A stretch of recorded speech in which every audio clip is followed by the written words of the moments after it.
Hi, welcome to Eastern Wellness with Dr. Sufei Kaim. Eastern Wellness with Dr. Kaim is a weekly podcast meant for anyone looking for ways to improve the quality of their life, regardless of their current health status.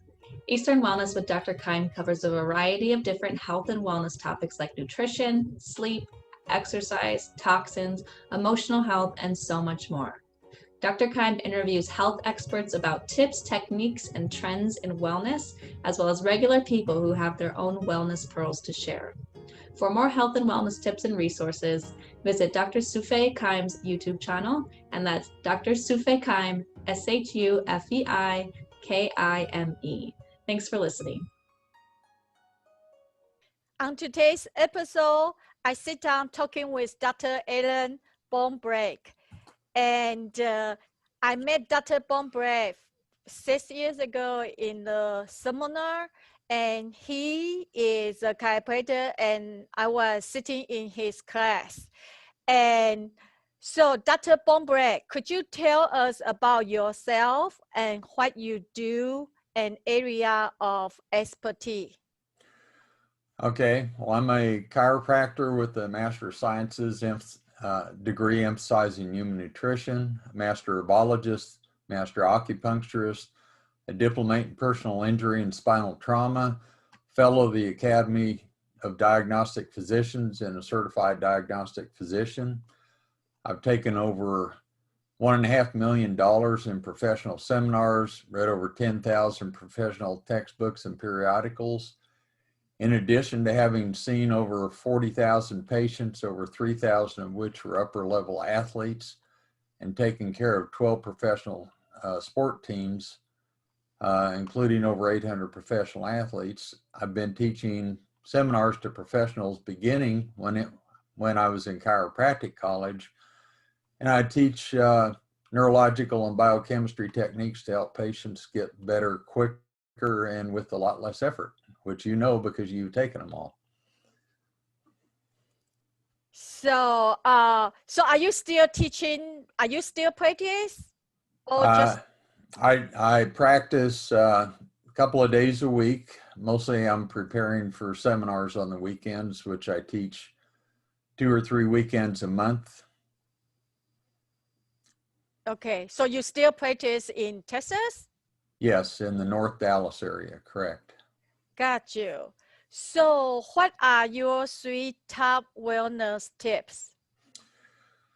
Well, the things that I tell absolutely everybody to do to help everyone is drink and cook with distilled water only, get off milk products, eat at least 50% raw fruits and vegetables, hopefully getting it up to 70 to 80% with proper food combining.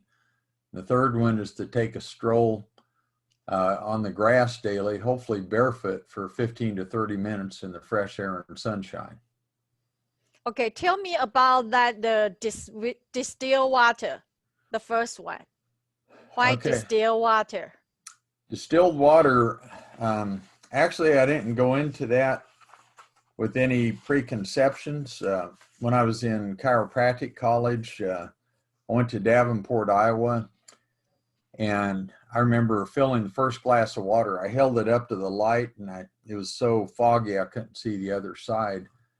And my mind was like in a fog for several months. And they had somebody who delivered gallons of water in glass gallons, and they had spring water and distilled water. So I was thinking, well, maybe spring water. I've heard a lot about that. And I went to spring water, and about half of the fuzz went away in my mind. It did that for several months. And then I thought, well, I wonder if distilled water would do anything. So I went on that, and my mind cleared completely up.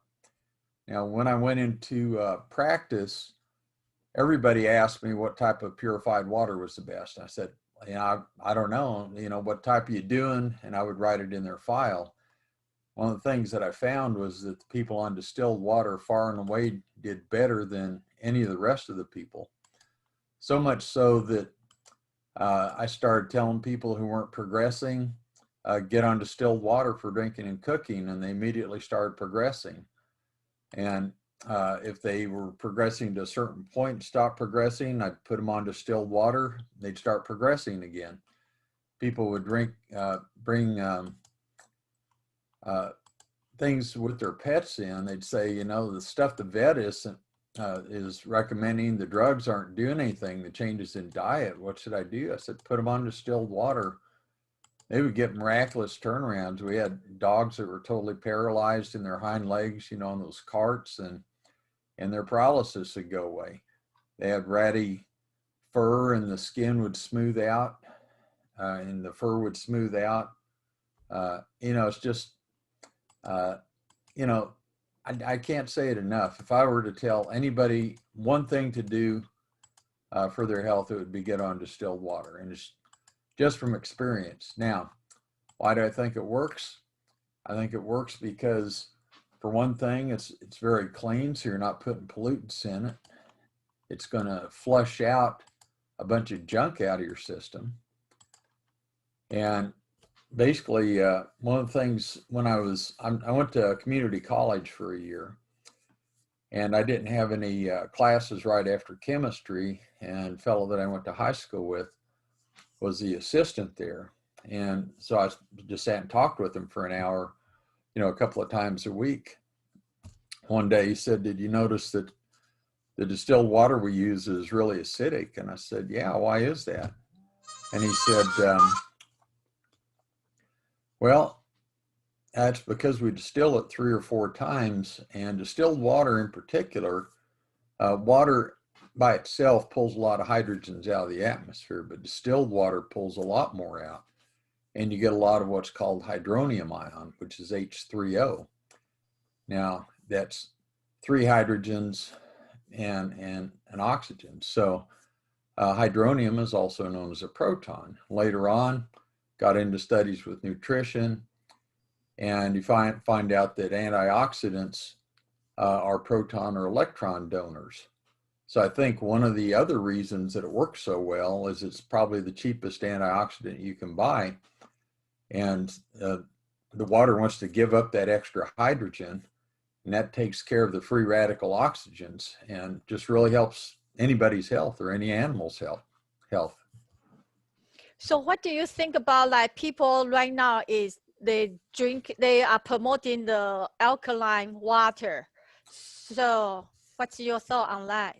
Well, I don't have any problem with much any therapy, and I may be different in that manner, but one thing that I see with those is that usually the people that get on it, you know, they may improve for a while and then it stops. I've always seen distilled water do better. That's all I can say about it. I've tried every type of purified water. I've tried the alkaline water. Always go back to distilled. Okay, so why no milk product?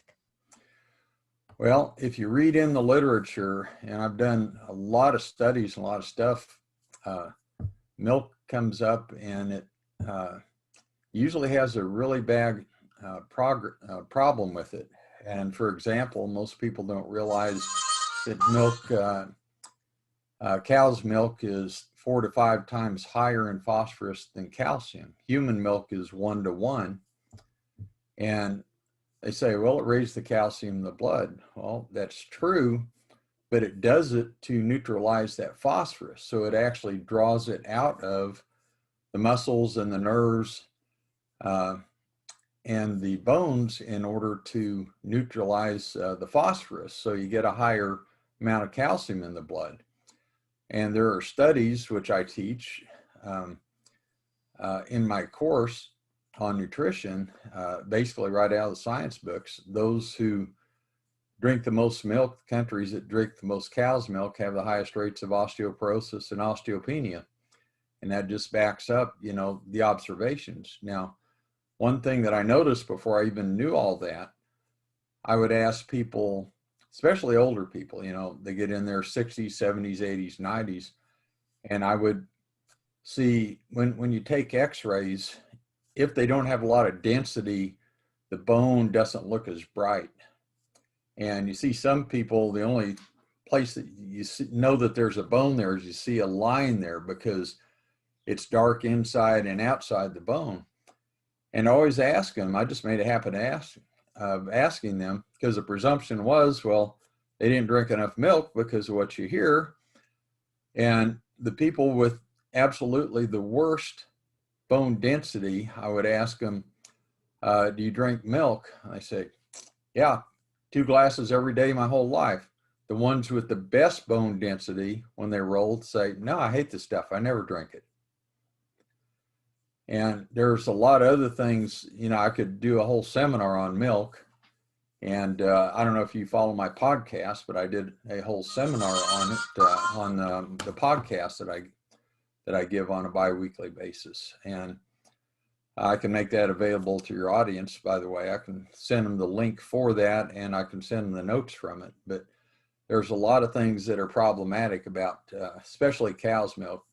Basically, with an occasion without an occasional ice cream and things like this, milk is for babies, not for adults, and that's basically how you should leave it.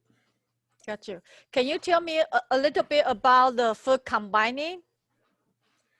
Yeah, food combining. There's a lot of things that people read about it. I tend to go in one part from observation. The rest of it is strictly from science and biochemistry textbooks. The first one is when you eat fruit. I say basically there's 3 types of food combining. First one is when you eat fruit, just eat one type, eat the peel, eat the seeds.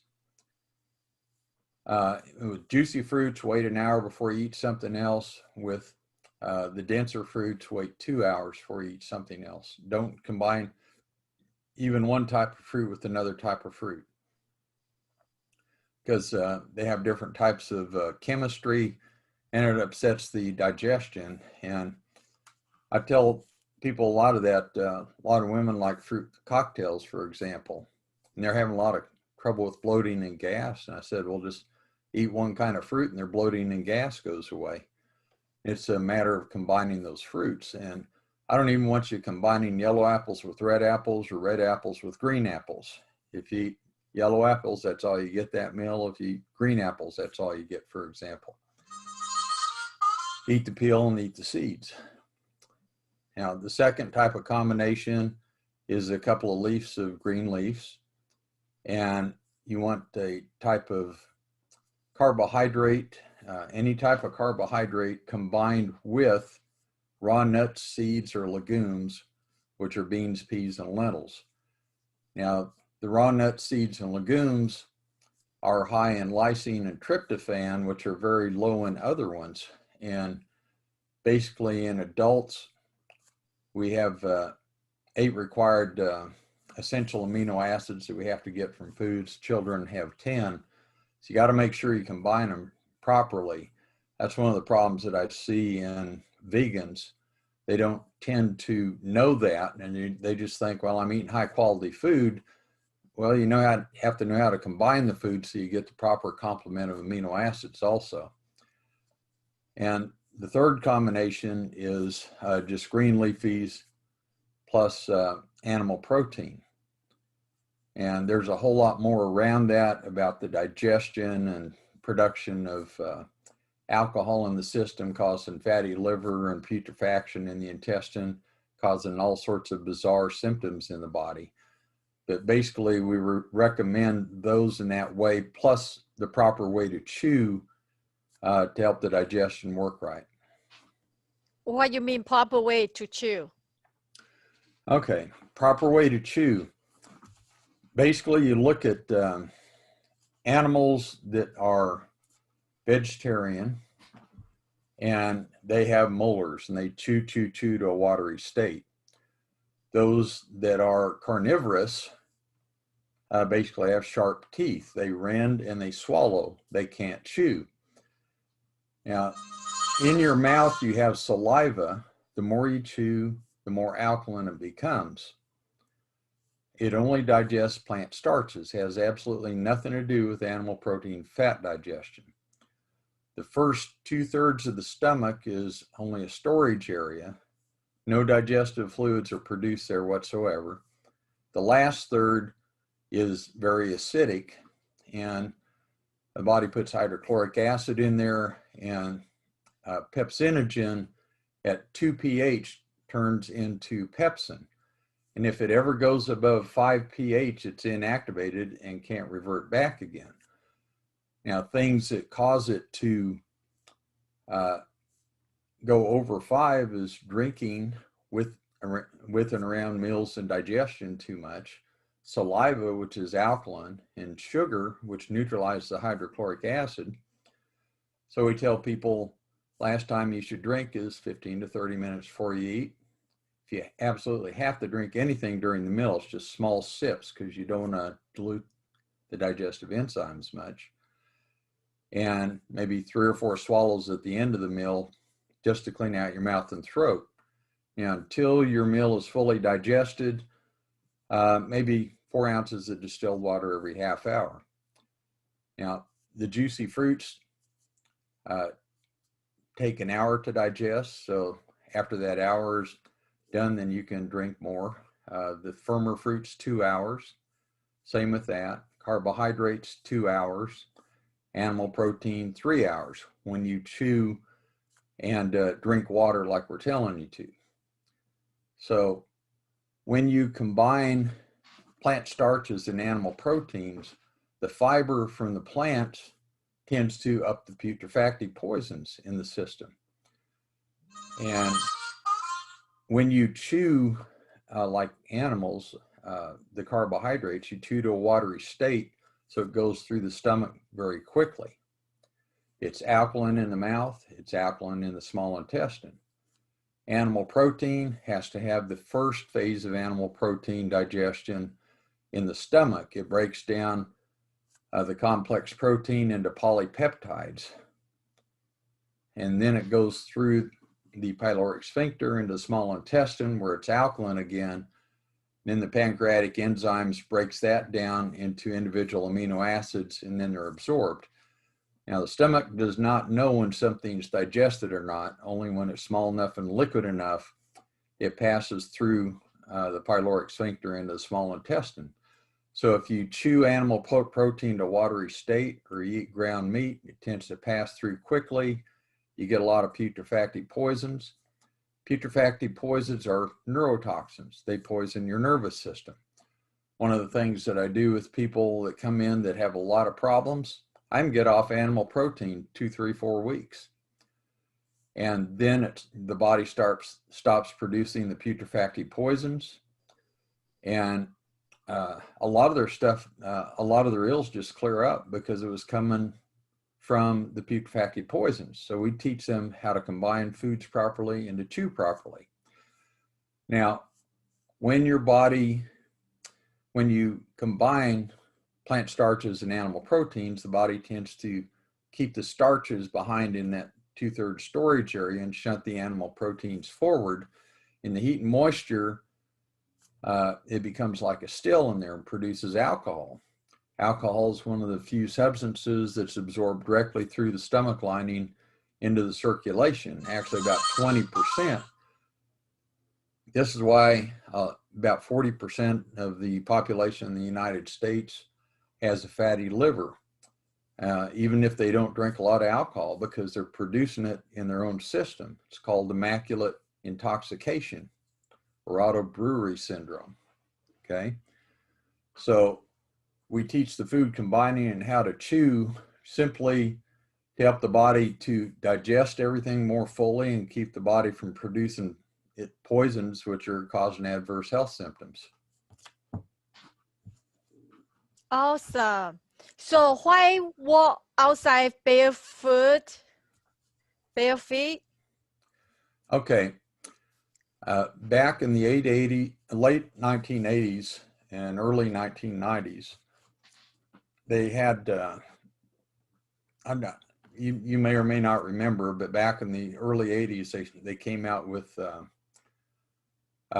athletic shoes, kind of like we know now. Before then, everybody ran in what are called canvas shoes or tennis shoes. And they had a big lip on the back of them. And when they first came out with that, I knew people were going to start having ankle problems, because every time you flex your foot, that big lip would come and hit your Achilles tendon just irritate the heck out of that and cause all sorts of ankle problems. So I would tell my patients, cut that off, put some tape over it, and write a letter to the company and tell them that it's causing all those problems. So I had over 5,000 patients write letters like that. And I think my patients were the ones that put it into the phase now where they have a dip in it instead of that big lip on top of it. Now, one of the problems you got into is they started stabilizing more and more and more. And they had the hard heel cup and they had the firm heel. And basically, they made it so that the heel wouldn't give any. And this started causing a lot of problems. They came out with studies showing that, yeah, you had maybe less injuries, but when they did turn their ankle, it caused worse injuries in that it was stabilizing so well, it's like they were keeping it in a cast. So a lot of those muscles were losing development and they got very, very weak, and the tendons and ligaments did also. And they found the best thing to help restore and rehab it is to have the person walk on grass. And so it's a soft surface that gives, and it forces the intrinsic and extrinsic muscles of the foot and ankle to start working the way that they should, that they can't when they're in that shoe and when they're on a hard surface all day, like we are inside a house, inside an office, out on a sidewalk, for example. So now another thing is on the bottom of the foot, there are 5 different areas in the human body that have a huge amount of blood vessels and sympathetic nerves that stimulate the blood flow in the body. It's the palms of the hands, the palms of the feet, the nose, the lips, and the ears. So when you're walking barefoot, you're stimulating those nerves that stimulate circulation through your whole body. And knowing these things, and I teach this in my courses, this is probably why you have hand and foot reflexology and acupuncture, auriculotherapy, nose acupuncture. It's probably because all those sympathetic nerves there that they have such a broad influence on everything in the body. Awesome. So what is your favorite success story? My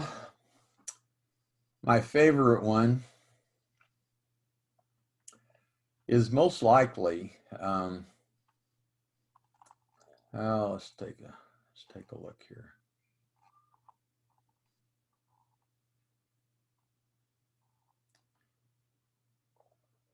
My favorite one most likely is I was taking care of the fellow who came up with the idea for the Boeing 777 airliner. He brought his wife in, who had been confined to a wheelchair for 17 years. That's 17. And she had lost her ability to speak. Her speech was, her right arm shook so violently she couldn't feed herself. Her left arm, no action at all. She hadn't stood up in 17 years. In 3 months, we had her speaking normally. In 6 months, she was feeding herself. All the shakes were gone. In 9 months, she was standing with the help of her husband. And, and it progressed from there. And I could give you a lot of other stories, but, multiple sclerosis and getting those after 17 years, that's pretty good. I don't know anybody who's gotten that type of results before. So what did you do? Well, multiple sclerosis is the scarring of the sheath of Schwann, which is the fatty tissue that covers the nerves that helps with the conduction of the nerves. And basically, some of the stuff that we teach in the seminars is how to break up scar tissue. So we immediately started working on her and breaking up the scar tissue. We changed her diet. And of course, she was on a catheter. 2 weeks after we started working on her, her husband brought in the urine bag that he had to change several times a day. And it was full of mucus, except right at the top, it had some urine. And he says, "Can you tell me what that is?" And he told me, it was the catheter bag. And I said, "Well, that's mucus and that's urine. He said, that's what I thought. And he said, how'd that big glob come out of that little hole? I said, well, bit by bit. And he says, well, why is it doing that? Well, we're freeing up the scar tissue. Now, scar tissue goes in place for mainly inflammation and immobilization. Okay, so you have inflammation in multiple sclerosis that's causing that scar tissue. Also, over-the-counter pain medications like aspirin and Tylenol and stuff like that, and prescription herbs indiscriminately deposit scar tissue throughout the body. So one of the things that we teach in our nutrition course is how to get the inflammatory agents out of your diet. We don't just try to suppress it. We show you, okay, here are the things that actually cause it. And we see some miraculous changes coming out of things like that. And I've gotten people off of canes, just in a visit or two, just by doing some of the neurological stuff that things that we do. And anyway, you get some miraculous changes like that. And we're just working with the body's normal physiology. The body is the thing that's changing it. But we're just recognizing where the cause of it comes from. And we're getting things like that done. And you see just dramatic changes, even in cases that you would think, according to mainstream logic, there's no way that somebody's going to come out of that. Awesome. So what's the best health and wellness advice you've ever given? Best health and wellness advice I've ever given. Okay. Well, I was sent a patient who was taking 10 grams of vitamin C a day for 10 years approximately, a little bit over when she first came in. And she was diagnosed with clinical scurvy by an MD, and rightly so. She had gotten divorced a year earlier, and she told me she ate nothing but Twinkies and ding dongs, for a full year. And her teeth were loose, and her gums were bleeding, her hair was falling out, her vision was blurred, chronic fatigue, all sorts of stuff. So he helped her diet some, and he put her on 10 grams of vitamin C. Now, the way that is normally done, they give to bowel tolerance. So if the bowels become too loose or watery, you back it up just to where it isn't that. Now, she did that, and about 7 years out, she started having all sorts of bizarre symptoms. Her hair was falling out, her vision blurred, chronic fatigue syndrome, fibromyalgia, had trouble thinking straight. Said when she talked, it sounded like she was in a barrel. She had sharp pains in both hips, like a hot poker. And now I worked on her, and she didn't want to get off that vitamin C. And we worked on her physically and got rid of most of the fibromyalgia type symptoms, but the rest of those remained there. And so, she was reticent to get off any vitamin C at all. And I said, well, let's try going down to 7 grams. And in about 4 days after that, it corrected her blurred vision, she began to think straight. And she went there, for about 3 months, and she didn't want to drop it down anymore. I said, let's drop it down to 5 grams a day. That corrected the chronic fatigue, and the sounds like she was in a barrel. And she didn't want to drop that any further. So about 3 more months before I could convince her to go down to 3 grams a day. And she went down to 3 grams a day, and the sharp pain in her hips went totally away. So most of her symptoms were coming from overdosing on vitamin C, even though she was taking it the way everybody said to take it. I saw her several months later. I said, are you still on 3 grams of vitamin C a day? And she said, oh no, I got off the stuff. It was killing me. But I tend to take people off of far more supplements than I put them on. Mm-hmm. Because of things like that. I recognize the overdose properties, and a lot of people don't, and they just don't realize that even with small amounts. I'll give you another example. A couple of years ago, I was given my Part 4 seminar on nutrition up in New England. And a female chiropractor there called and said, you know, I see on your brochure here that you help with hair falling out. And I said, yeah, we have 4 or 5 things for that.